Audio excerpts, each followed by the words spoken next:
So he's going to come back up. He's got a special lesson planned for you guys, following up with what he did. So here is Make Your Mark, part 2 of Alfredo's lesson. Alfredo, come on up.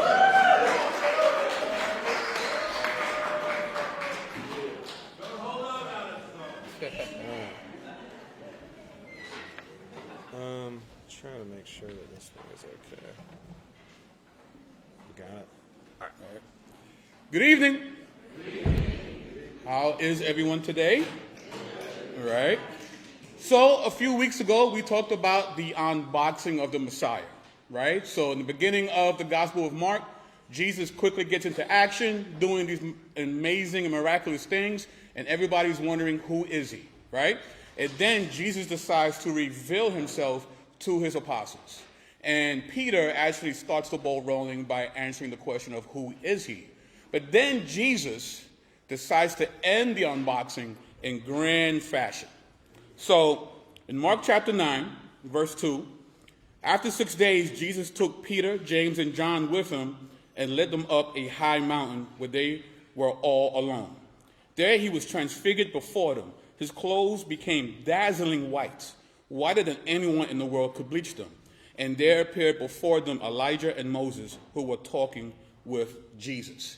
I may mention before that in the cosmic geography of the ancient Near East, mountains play an amazing role connecting humans with God. And Dr. Michael Heiser, in his book, The Unseen Realm, speaks on this. He says mountain peaks were the domain of gods because no humans lived there. Ancient times were not like modern times. People didn't recreationally climb mountains. They had no equipment with which to get very far if they tried. Mountains were remote and forbidding, the perfect places for gods to get away from pesky humans. Mountain peaks touched the heavens, which were the domain of the gods. This is something that everyone that lived in this region of the world believed. So when Jesus climbed this particular mountain, they understood what this meant, that he was reclaiming this mountain and booting the other god off of it, right, by transfiguring. Now, what's also amazing is the two people that were side by side with him, right? We have Moses and Elijah. The interesting thing about these guys that they've also had their own separate mountaintop experiences as well. So what we're going to do today is look at their individual experiences, and we're going to see what we can glean from their mountaintop experience with God. Amen? All right. So Exodus 3, verse 1. Now Moses was tending the flock of Jethro, his father-in-law, the priest of Midian, and he led the flock to the far side of the wilderness and came to Horeb, the mountain of God. As we know, this is the introduction that Moses gets when he meets Yahweh, the God of his ancestors. And God decides to tell him that I need you to be the emancipator of the nation of Israel. And this is how you do it. And it gives him detail and how the process is going to turn out. And the book of Exodus is basically Moses doing what God says, right? He's executing the instructions given to him by God. And God makes it very clear. You're going to do this, Pharaoh's going to do that, then you're going to do this, and then Pharaoh's going to do that, and then this big thing is going to happen, and then Pharaoh's going to let you go, right? So the entire book is Moses executing the instructions that Yahweh gives him on the mountain. And once he emancipates the nation, they lead towards another mountain. In Exodus 19, when Moses went up to God, and the Lord called to him from the mountain and said, this is what you are to say to the descendants of Jacob, and what you are to tell the people of Israel. You yourselves have seen what I did to Egypt, and how I carried you on eagle's wings and brought you to myself. Now, if you obey me fully and keep my covenant, then out of all nations you will be my treasured possession. Although the whole earth is mine, you will be for me a kingdom of priests and a holy nation. These are the words you are to speak to the Israelites. So at the beginning, we know that Moses is a murderer hiding out, playing the role of a sheep herder. But then when God gives him the instructions, he becomes the emancipator of an entire nation. And not only then, but after this, he continues to receive instruction from God. And the point that we get here from Moses is that obedience is an elevated experience. Right? Now, when you climb a physical mountain, right, your view changes, right? You have more of a panoramic view of things as opposed to how you saw things at ground level. Spiritually, it's the same thing. When you receive instruction from God, your view gets elevated. You see things that you couldn't see before, right? And then Moses continued with this instruction. He would go to a place called the tent of meeting, and after the tent of meeting, he would literally be radiant, right? His face was glowing to a point where he had to wear a veil so that the people that was encamped knew when Moses received instruction from God. It was very clear. My question is, can the same be said about you? Can we see you and say, you know what? That sister's been receiving instruction. You see how she handles herself? See how forgiving she is in real time? Right? In real time. Man, that brother, he's handling that crisis so well. It's amazing. He must be receiving instruction from God. Right? Is that you? Can that be said about you? Now, I'm not that good at receiving instruction from God. I got to be honest. But I have my moments. One of those moments is when I became interested in my now wife, Sajine. You know, I want her to be my girlfriend. But I was unemployed at the time. I was unemployed for some time. And I'm reading my Bible, and I see scriptures about, you know, if you don't work, you don't eat, and how Paul worked with his hands so that he wasn't a burden to the ministry. I'm like, man, I don't want to be a burden to my future girlfriend. So I developed a conviction in which I would not ask her to be my girlfriend unless I had a job, right? No one had told me this. It was my own personal Bible study, kicking my butt. I had to be humble. And it still took a minute to get a job, but I did. And through God's mercy, I haven't been unemployed since. And, well, but that's only because I decided to receive instruction from God. But not only do I receive instruction from God, it's also good to receive instruction from godly people. So after we did go steady, you know, and we got engaged, I decided to receive more instruction in the form of premarital counseling. This was amazing. I loved it. It was just like studying the Bible all over again. Because I did not have a clue what it meant to be a husband, let alone a godly one. And we got with a couple, we clicked, we liked each other a lot, and they taught us, man. Like it was teachings, you know, from A to Z. They did not hold back. It also didn't hurt the fact that they were both fabulous cooks. So we had like steak dinners. I know. It's for me. I'm talking about my experience, John. My experience. Homemade desserts. You know, it was an event every time. It was amazing. I loved it. And it was because of that instruction that 15 years later, I can say that I'm a happily married man.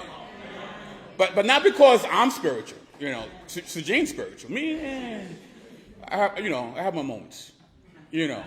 But for those of us who are single and who are thinking about getting booed up, are you seeking advice?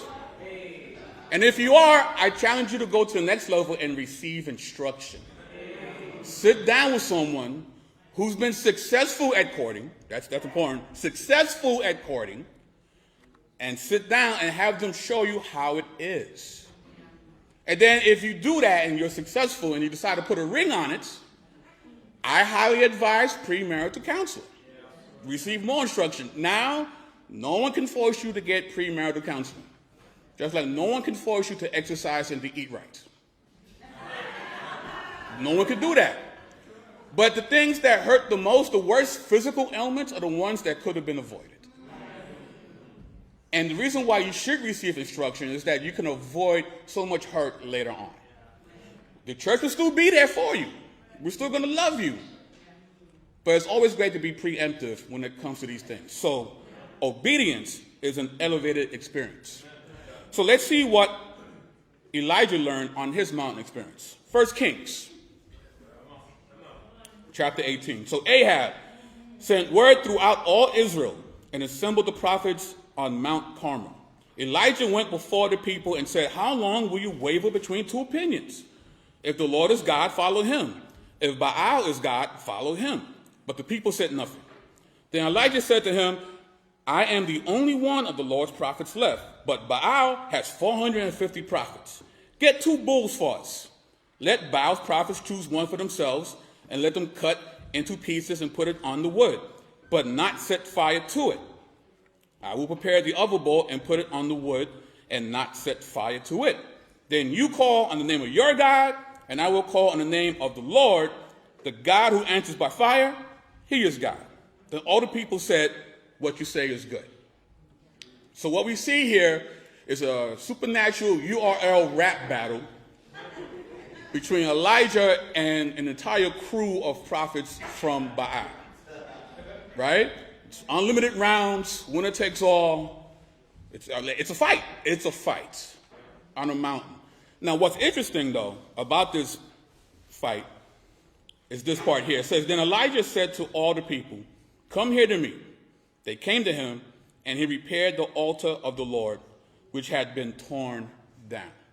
Now, remember, cosmic geography, right? Mountains is where you meet your God. It says here that there was, at one point, an altar dedicated to Yahweh. But something happened along the way, and Israel decided to follow another God. And that's why this altar was torn down. Now, a lot of times, when someone leaves God or leaves the church, we usually think, old girlfriend or boyfriend. Maybe it's a chemical addiction that finally got the best of them. Maybe it's their career. But people sometimes leave for doctrinal issues as well. Some people believe in other worldviews and in other gods. And that's what happened here with Israel. They decided that another God, another worldview was more important than serving Yahweh. So here we have Elijah defending God on this mountain. Let's see who's going to be the king of the hill. Can you defend your God on your hill? Because defending the gospel protects your elevated experience. Now, some of us suffer with doubt from time to time when it comes to our Christian walk. That's normal. What's not normal is you doing nothing about it. Because we've all been there. We've all been there. And we're supposed to dig in and find out the answers to these doubts. And I know for me, every time I've done that, God has always shown himself time and time again. But are you doing that? Or you're allowing these nagging doubts to get the best of you? Because if so, it's going to be very hard to apply the scriptures for you or to teach anyone else. Because what happens when you reach out to somebody, you want to study the Bible with them, and they say, well, the Bible was written by the white man to oppress black folk. You have an answer for that? You want to sit down and show somebody about Jesus dying on the cross, and they tell you, well, Jesus didn't even exist. In fact, he's a composite myth of Horus, Cerberus, and Mithras. And you're like, who are those people? These are myths. Can you answer that? Can you defend the hill? Because we're supposed to. Now, can we have some real talk for a minute? I like to keep it 100 with you, right? Okay. The first principle studies are amazing. They are an amazing foundation and a baseline for a proper walk with God. But in 2019, that's not enough. It is not enough. Because in the advent of social media, we are being inundated with other gods and other worldviews. And there are people who are aggressively trying to take the hill away from you and want you torn down the altar for Yahweh? Can you defend it? Now, in 2 Corinthians 10, verses 4 to 6, I actually shared this before, but this is the Message version. It says, the world is unprincipled. It's a dog-eat-dog out there. The world doesn't fight fair. But we don't live or fight our battles that way. Never have, never will. The tools of our trade aren't for marketing or manipulation, but they are for demolishing that entire massively corrupt culture. We use our powerful God tools for smashing warped philosophies, tearing down barriers erected against the truth of God, fitting every loose thought and emotion and impulse into the structure of life shaped by Christ. Our tools are ready at hand for clearing the ground of every obstruction and building lives of obedience into maturity. This is what the church is supposed to be doing. This is what we're supposed to be doing. Yes, we're supposed to live lives worthy of imitation. But because we fear God, we also are commanded to persuade men to understand the gospel that saved us. Can you do that? Have you tried? Have you tried and failed and don't want to try again? And the altar remains in shambles. Colossians 4, verse 5. Walk in wisdom toward outsiders, making the best of the time. Let your speech always be gracious, seasoned with salt, so that you may know how you ought to answer each person. Right. We're commanded to have answers for the hope that we have. In Greek, the word answer here is apologia. We are Christian apologists. We have answers for the most important questions in this world. You have the quote-unquote secret of life. You do. The world might say otherwise. They're wrong.